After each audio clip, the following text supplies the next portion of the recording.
चंद्रपूर जिल्ह्यात विविध स्रोतातून प्राप्त होणाऱ्या निधीतून जिल्ह्याचा सर्वांगीण विकास केला जातो।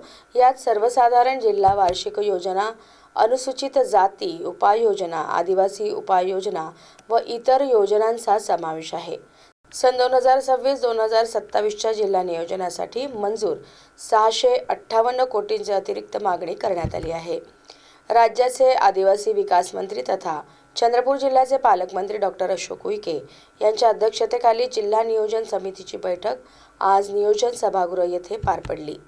यावेळी आमदार सुधीर मुनगंटीवार, आमदार किशोर जोरगेवार, जिल्हाधिकारी विनय गौडा, मुख्य कार्यकारी अधिकारी पुलकित सिंह यांच्यासह वरिष्ठ अधिकारी उपस्थित होते।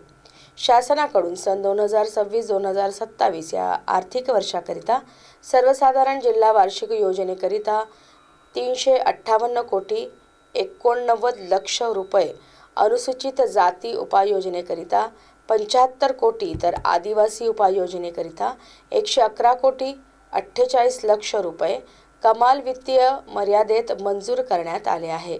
मात्र पालकमंत्र्यांच्या अध्यक्षतेखाली आज पार पडलेल्या जिल्हा नियोजन समितीच्या बैठकीत जिल्हा वार्षिक योजनेच्या 358 कोटी व्यतिरिक्त अधिकचा 450 कोटींचा निधी, अनुसूचित जाती उपाययोजनेच्या 75 कोटी व्यतिरिक्त अधिकचा 58 कोटी आणि आदिवासी उपाययोजनेच्या 111 कोटी व्यतिरिक्त अधिकचा 150 कोटी अशी एकूण 658 कोटींची अतिरिक्त मागणी करण्यात आली आहे।